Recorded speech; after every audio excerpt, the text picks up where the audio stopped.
dan juga kepada para penonton yang saya hormati. Alhamdulillah dan bersyukur kepada Ilahi pada hari yang mulia ini kita dapat dipertemukan dalam sebuah diskusi ilmiah, iaitu sebuah forum mengenai sebuah tajuk yang akan kami bincangkan di sini bersama dengan ahli panel ini. Baiklah, hari ini kita akan mengulaskan tentang sebuah tajuk, iaitu tajuk garal dalam isu-isu muamalat. Okey, baik. Izinkan saya memperkenalkan diri saya terlebih dahulu. Orang kata sebelum kata bersuara bicara, sebelum ilmu menusuk di dada. Kata orang tak kenal maka tak cinta. Izinkan saya memperkenalkan diri saya. Nama saya Muhammad Farhan bin Usman. Dan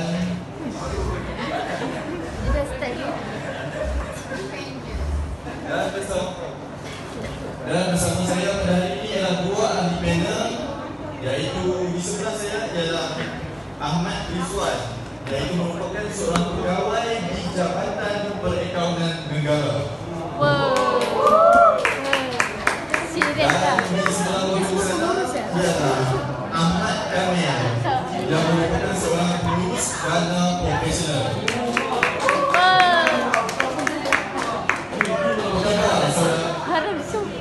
Apa khabar saudara-saudara sekalian, semua sihat? Baiklah, terima kasih kerana sudi hadir untuk forum kita pada hari ini. Okey, baiklah. Sebelum saya memberikan peluang kepada ahli panel kita untuk menerangkan dengan lebih lanjut tentang tajuk ini, izinkan saya memberikan sedikit definisi mengenai konsep garal.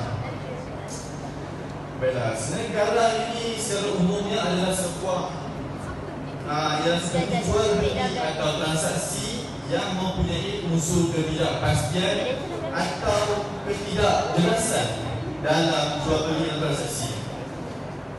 Dalam sebuah riwayat Imam Muslim menyatakan bahawa Rasulullah SAW melarang jual beli yang melibatkan unsur garal ini.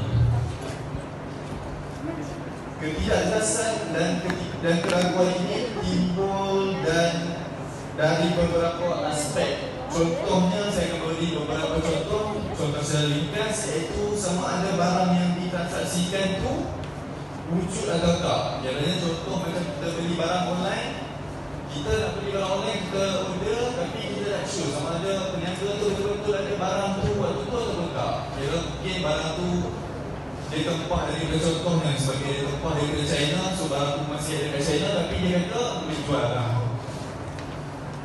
Dan seterusnya ialah satu lagi contoh yang boleh saya berikan ialah sama ada barang tu mampu diserahkan ataupun tidak. Okey, sama ada barang tu boleh dihantar ataupun tidak, kan? Okey, baiklah, tanpa melengahkan masa lagi, saya akan menyerahkan kepada ahli panel kita yang pertama untuk mengulaskan mengenai konsep garal dengan lebih mendalam. Saya persilakan ahli panel kita.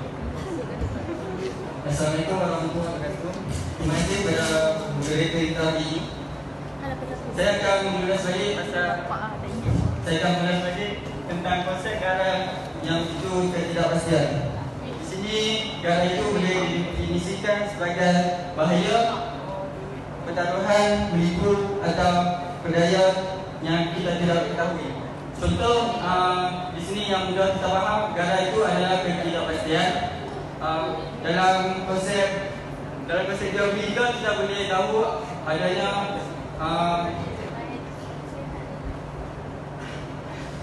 isu garal. Contoh macam kita membeli barang, kita menjalankan satu kontrak itu, kita tidak tahu barang itu akan sampai pada masa yang akan datang. Contohnya yang saya dapat berikan adalah kita membeli barang tapi kita tidak tahu harganya. Ketika kita membeli barang itu, kita terkejut dengan harga yang diberikan oleh peniaga kepada kita.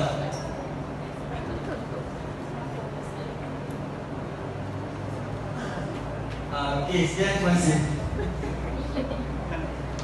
Baiklah, seterusnya saya akan memberikan kepada ahli panel kita yang kedua, Ibu Ahmad Kamil. Silakan. Okay, Assalamualaikum warahmatullahi wabarakatuh. Terima kasih pada pelantik kita pada hari ini. So, saya nak dengar apa itu lah. So, tadi kita dengar yang oleh Menteri dan juga ahli kita. So, secara terima kasih saya dikata adalah galah ini adalah sesuatu galah ini adalah terdapat sesuatu yang ingin disembunyikan oleh sepihak-pihak, di mana ia akan memberi ketidakadilan ataupun penganiayaan kepada satu pihak yang lain. Itulah secara terima kasih. Terima kasih. Baiklah, terima kasih ucapkan untuk ahli panel kita atas penerangan tersebut mengenai konsep galah, dan saya harap semua faham ya. Semua pasti yang tahu maksud galah ni kan. Okey, baiklah, seterusnya kita teruskan ke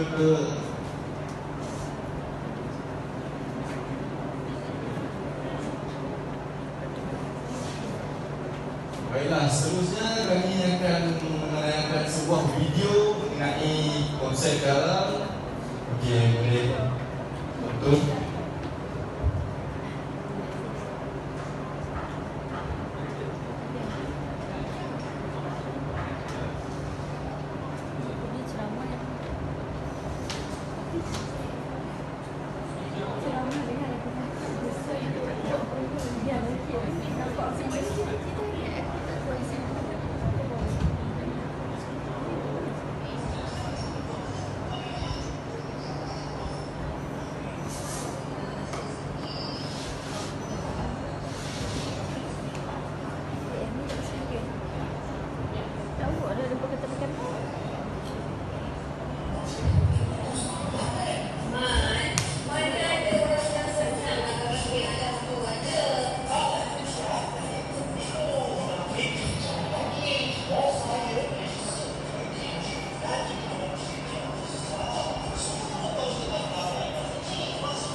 Okey, dapat kita lihat di sini sebuah video mengenai konsep galah, sebuah video ringkas mengenai seorang pelabur yang dia tak siasat dulu maklumat mengenai syarikat tu. Dia macam tak ada maklumat jelas mengenai syarikat tu, tapi dijanjikan dengan berbagai macam dapat keuntungan yang lumayan. Jadi dia macam tertarik dan seterusnya dapat kita lihat dalam video itulah.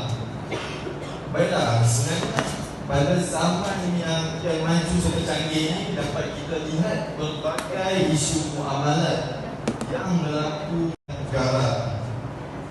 Baiklah, dengan saya mempersilakan Encik Rizwan untuk meledahkan antara isu-isu muamalat yang melibatkan negara yang sebenarnya mungkin berlaku tanpa kita sedari dalam kehidupan seharian kita. Silakan.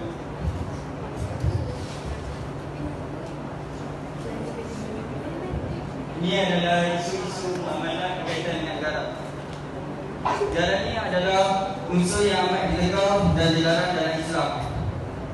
Ia boleh membatalkan akad muamalah.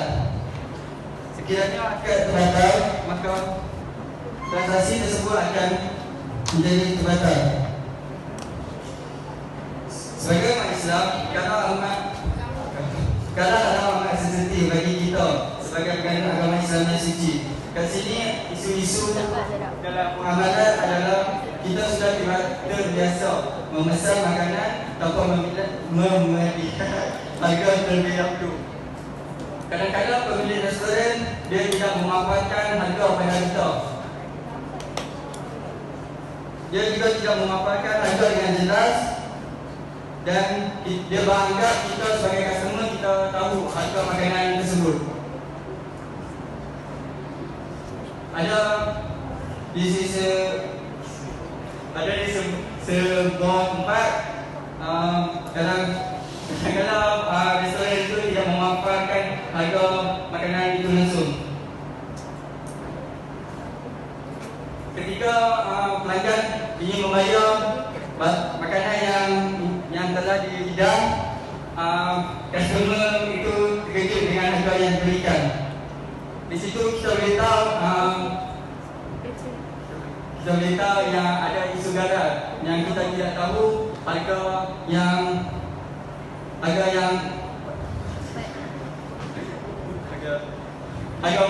makanan itu tersebut.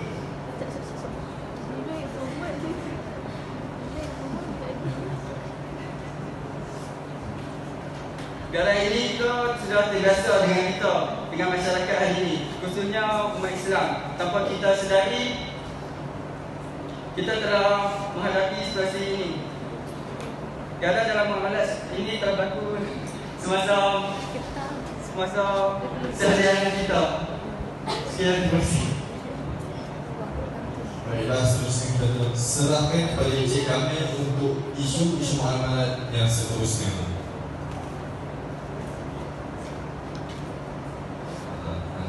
Terima kasih kepada mereka. Yang seterusnya isu yang kerap sekali berlaku adalah kaedah menetapkan harga pada tangga jualan, tetapi customer perlu membayar lebih pada harga yang ditunjukkan. Contohnya kan, biasanya kita pergi pasar raya, satu harga tu contohnya RM1.79, tapi kita kena bayar RM1.80. So satu sen tu dianggap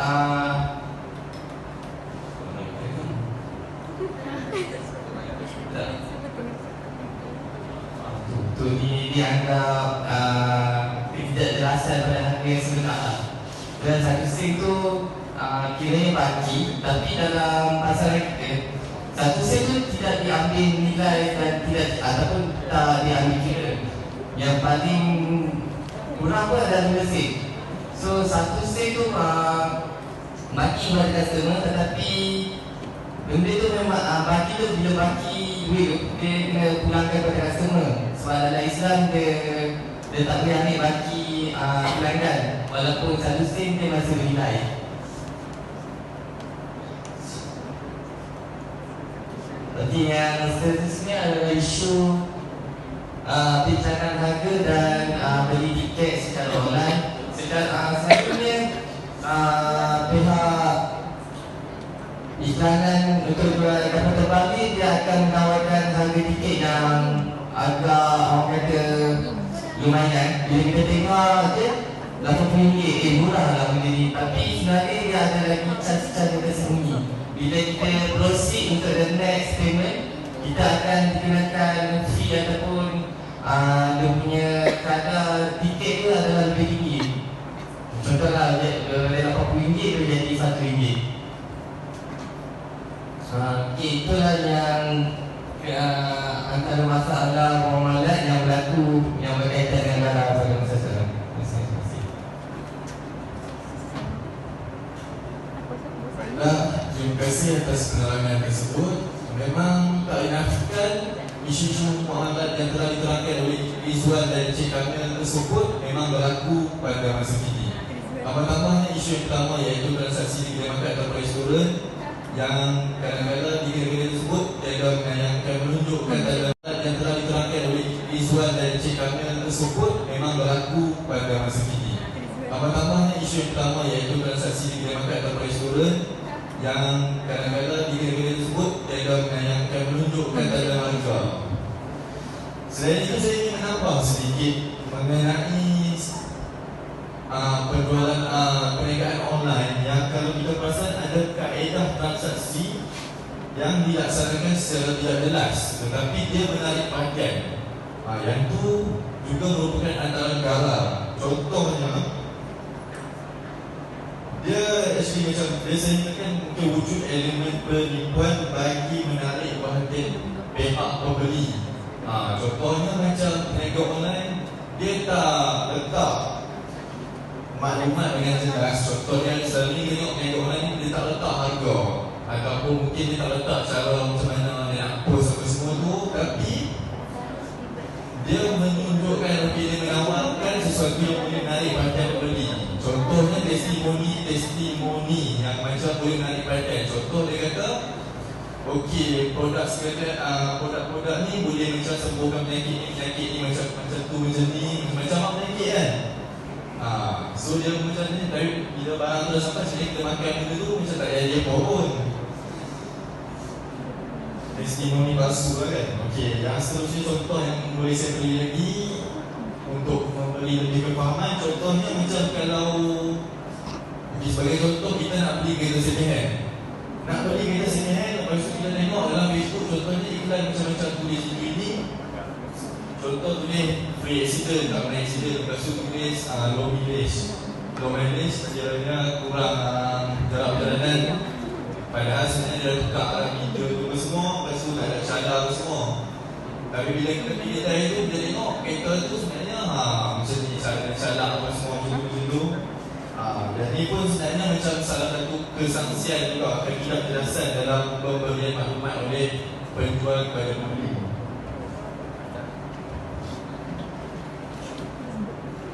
Okey. Baiklah, seterusnya bagi setiap masalah juga pasti mempunyai dalam penyelesaiannya. Begitu juga dengan isu-isu muamalat yang telah kita jelaskan tadi. Baiklah, saya akan menyerahkan kepada Encik Rizwan untuk cara-cara mengatasi gara dalam isu-isu muamalat. Cara mengatasi gara dalam isu muamalat. Cara mengatasi ini kita kaitkan dengan isu yang tadi tu, yang berlaku dalam premis perniagaan. Peniaga tu tak perlu, dia perlu memaparkan harga dengan jelas. Kalau tak mampu apa, sekurang-kurangnya dia perlu memberitahu pada customer yang harga makanan itu pada harga berapa. Dengan maklumat yang jelas tu, customer dapat tahu harga makanan tersebut. Dia tidak akan rasa adanya berlaku unsur penipuan atau rasa tidak puas hati atau pembayaran yang dilakukan. Dengan maklumat yang jelas atau dipaparkan kepada customer itu, customer berhak untuk membeli atau tidak makanan yang ingin dia order. Jika berlaku perselisihan faham antara customer atau dengan peniaga, mereka perlu menyelesaikan masalah itu tanpa adanya ganti rugi atau kerugian yang berlaku kepada kedua pihak. Yang kedua adalah berkaitan dengan isu kemahiran ataupun khidmat seseorang seperti doktor ataupun mekanik yang membaiki kereta atau kenderaan motor. Cara mengatasi dia, contoh barang yang ditukar ketika kerosakan yang berlaku pada kenderaan itu perlulah dinyata dengan jelas dan terperinci dari segi kualiti atau kualiti yang diperbaiki itu.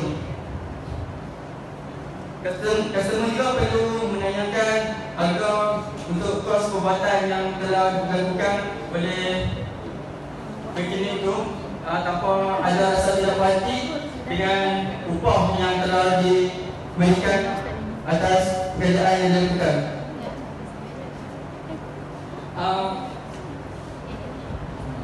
Yang memberi perkhidmatan itu seperti mekanik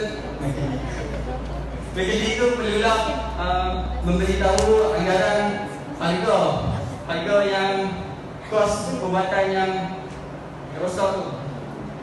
Dia perlu memberitahu harga yang masuk akal supaya customer tidak rasa tidak hati dengan anggaran yang diberikan atas kerosakan yang telah diperbaiki.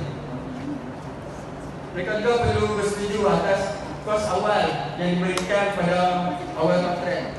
Jika kedua pihak setuju, maka kontrak boleh diteruskan. Sekian, terima kasih. Baiklah, terima kasih atas penjelasan tersebut. Kita serahkan kepada Encik Kamil untuk cara yang seterusnya. Dipersilakan. Okay, terima kasih kepada Menteri kepada ini. So, cara mengatasi untuk harga, peletakan harga adalah kita dalam menggunakan, kita dalam meletakkan harga dengan jelas pada kuantiti dan kualiti barang tersebut, so supaya tidak membingungkan customer dan pelanggan. Dan untuk isu yang akan program pula, cara mengatasi adalah operator dalam memaparkan iklan yang jelas.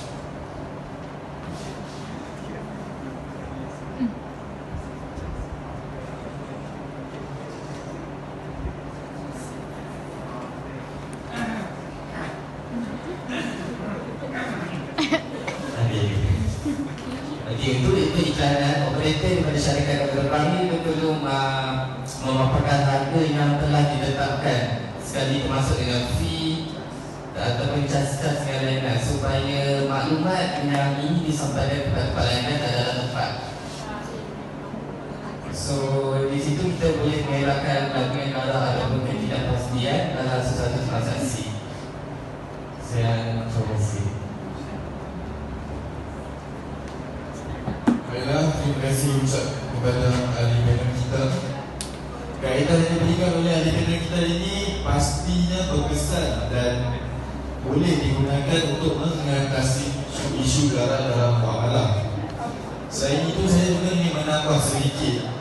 Selain daripada individu ataupun masyarakat, kerajaan juga boleh memainkan peranan yang amat penting dalam perkara ini, dalam isu garam ini.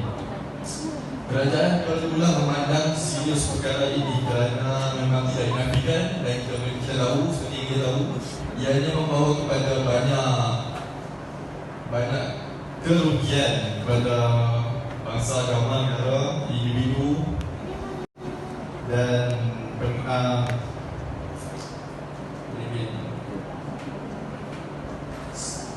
kerajaan perlulah mengambil amanah serius kepada peniaga-peniaga yang mengambil untung atas angin. Contohnya seperti yang diterangkan oleh Encik Kamil sebelum ini, mengatakan ada penjualan barang-barang. Contohnya kita pergi ke Maiti, apa semua pasaraya kita boleh tengok ada sesungguhnya barangan yang dijual dengan ada harga 1 sen. Contohnya RM3.99. So macam mana pun kita kena bayar RM4 juga. So kat situ ada 1 sen tu untuk atas angin untuk peniaga. Okey.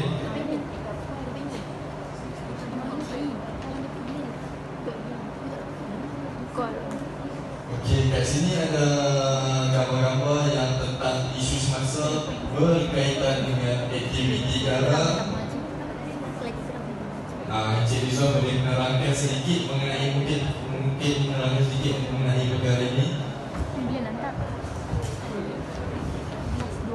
Ini adalah isu semasa berkaitan aktiviti garam yang berlaku pada negeri Pulau Pinang. Bagi yang bermandang emasih, bagi yang bermandang emasih ini telah berlakunya,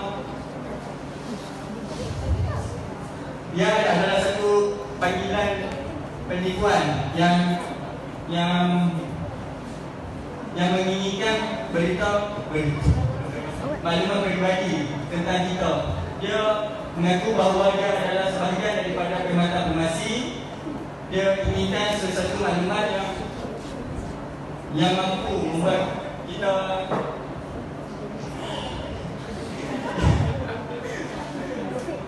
inginkan maklumat kita, seperti contoh kita ada berlakunya satu kemalangan. Contoh dalam family kita, dia meminta kita untuk memberikan maklumat, dia untuk menghitung supaya kita membuat pembayaran atas satu kemalangan yang berlaku.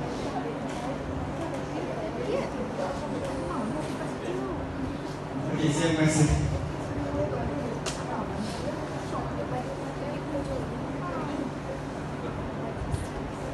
Baiklah, terima kasih. Seterusnya kita ada sebuah peralatan akbar dan silakan Encik kami untuk menerangkan tentang peralatan akbar ini. Okey, terima kasih kepada moderator. Speech cepat raya indah cover daripada muka.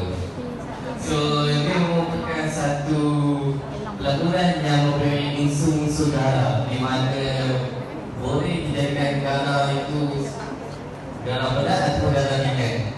Contohnya dalam speech pada hari ini kita tak pasti tentang latar belakang syarikat, adakah syarikat itu wujud ataupun betul syarikat ini menjalankan perniagaan. Cuma di sini untuk mereka yang terpedaya dengan speech pada hari yang bagi contoh untuk modal pelaburan adalah RM500 dan dijanjikan pulangan sehingga RM2,000. So, benda ini bukan terpengaruh kepada mereka yang kurangnya ilmu pengetahuan terhadap pelaburan.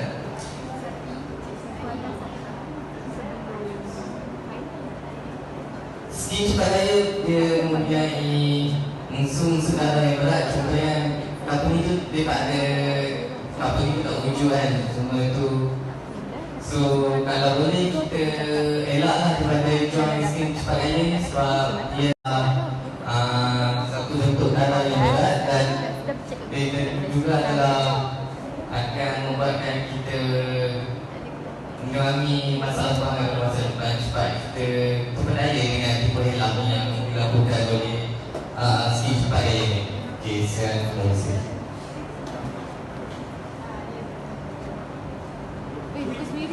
Baiklah, di sini okey, seterusnya kita dapat lihat kat sini ada beberapa soalan yang telah ditujukan di dalam Facebook untuk mengenai isu negara. Baiklah, kita saksikan soalan yang pertama oleh Encik Ahmad. Soalannya, Assalamualaikum Ustaz. Maaf mahu bertanya, pada bulan lepas saya ada menumpang seseorang perunding yang bertanggungjawab untuk menguruskan majlis perkahwinan saya. Setelah selesai majlis, saya sangat terkejut dengan bil bayaran upah yang diminta yang sangat mahal berbanding anggaran harga biasa. Apa patut saya buat? Adakah wujud manajemen negara di situ? Apa pendapat Ustaz? Baiklah, saya serahkan untuk panel kita untuk menjawab soalan ini.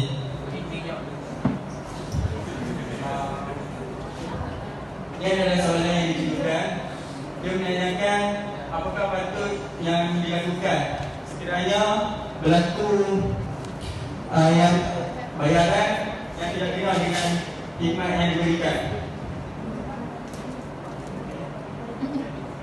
Apa yang perlu kita lakukan adalah kita meminta senarai ataupun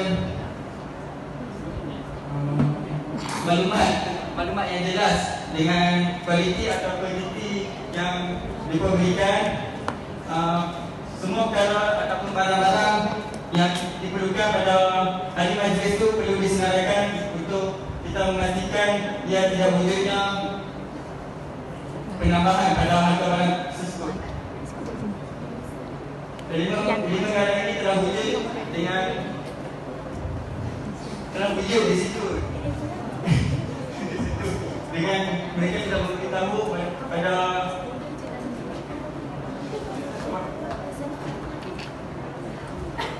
tidak memberitahu pada hal kontrak dengan harga yang mereka ingin dikenakan atau harga yang bersetujui. Sekian, terima kasih.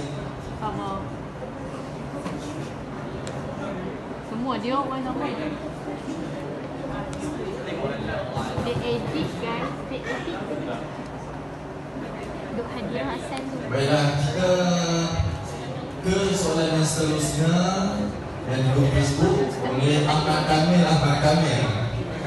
Soalannya berbunyi, Assalamualaikum Ustaz, nak bertanya sesuatu. Sekiranya sesuatu kontrak itu kena bunyi negara, adakah ia masih boleh diteruskan atau adakah ia masih dianggap sah?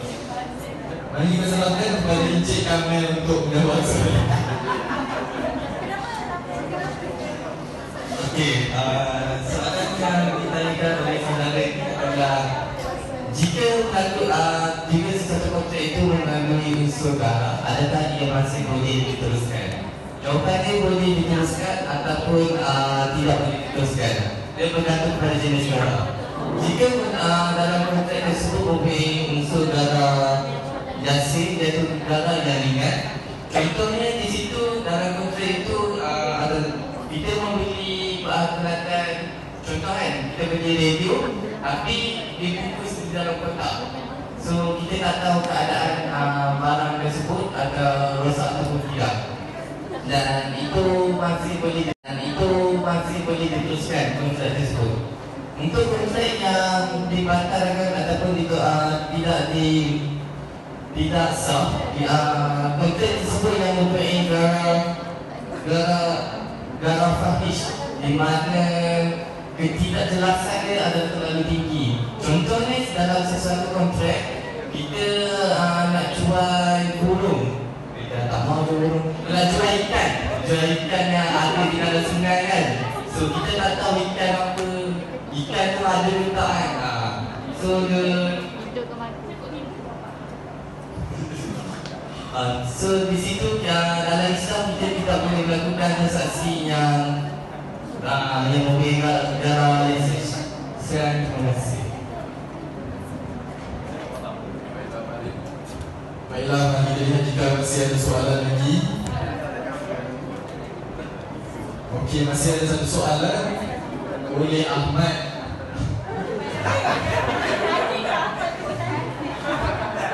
Okey, soalannya berbunyi, Assalamualaikum Ustaz. Apakah kesan garam dalam muamalah terhadap masyarakat Islam? Okey, mungkin ahli-ahli kita dalam keberatan bercakap. Untuk soalan ini, izinkan saya untuk menjawab. Baiklah, sebenarnya terdapat banyak kesan garam dalam muamalah terhadap masyarakat Islam. Contoh antara contohnya yang boleh saya beri ialah kesan kenaikan harga barangan. Sebagai contoh, untuk satu kedai yang mempunyai garam dalam perniagaan dan transaksinya, mungkin contohnya ada barang-barang yang ada harga lebih berbanding dengan kedai-kedai yang lain.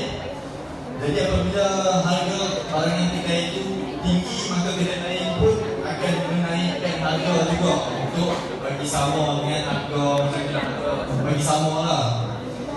So kat sini kita boleh tengok harga barangan akan naik dan akan memberi kesan kepada pembeli-pembeli. Okey, saya beri satu lagi contoh, iaitu ianya juga akan salah satu kesannya adalah akan menyebabkan terjadinya manipulasi. Okey, manipulasi macam mana ni? Manipulasi ni ialah segolongan masyarakat akan mendapat kesenangan atas kepayahan orang lain, sedangkan Allah SWT ni dah menjadikan manusia ni saling bergantung antara satu sama lain agar manusia ni dia bekerjasama dan saling tolong-menolong.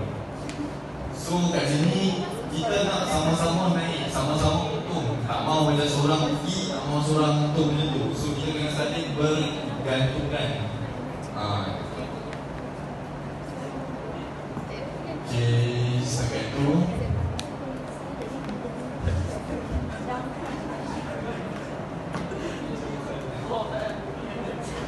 Baiklah, okey, sudah ada soalan lagi. Ada soalan? Ya, alhamdulillah, syukur kita telah diberi pendedahan mengenai isu-isu garam dalam muamalat. Garam dalam isu-isu muamalat. Terima kasih saya ucapkan kepada ahli panel kita pada hari ini yang telah berkongsi pengetahuan kepada kita semua dan telah memberi pendedahan sedikit sebanyak kepada kita semua. Dapat saya simpulkan melalui perbincangan ini, garam ini perlulah dielakkan kerana kita adalah orang Islam. Kita perlu tahu kebaikan atau keburukan garam ini, dan ianya semestinya membawa mudarat bukan sahaja kepada individu, malah kepada masyarakat, agama, bangsa dan negara. Sebelum kita melakukan tirai kita pada hari ini, bolehkah ahli panel kita memberi sedikit kesimpulan secara ringkas mengenai topik yang telah dibincangkan? Baiklah, saya serahkan kepada ahli panel kita untuk kesimpulan.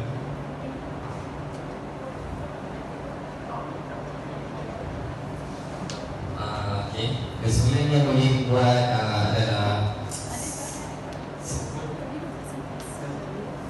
sesuatu kontrak yang mengandungi sesuatu kontrak ataupun transaksi yang mengandungi unsur-unsur garam masih boleh diteruskan bergantung kepada jenis garang yang terlibat. Bergantung kepada jenis garang yang ada dalam konteks tersebut.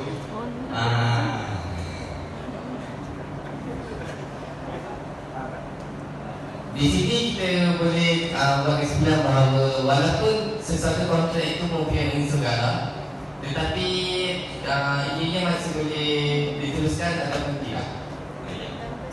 Saya terima kasih. Kesimpulan yang dapat saya berikan daripada seluruh konsep garang ini adalah pada masa kini unsur garang itu pada masa kini segala itu telah berlaku pada You also to where are you? It's so full.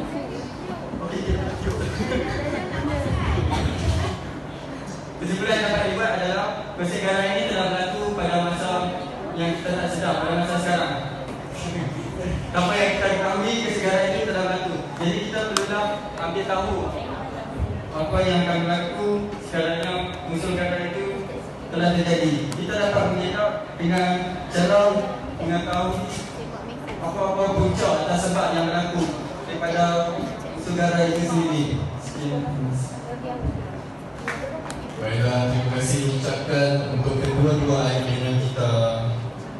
Kalau ada semua di ladang, boleh saya menumpang nanti. Kalau ada umur yang panjang, semoga kita bersua kembali. Terima kasih diucapkan kepada ahli dan juga penuntut-penuntut. Wabillahi taufiq wal hidayah.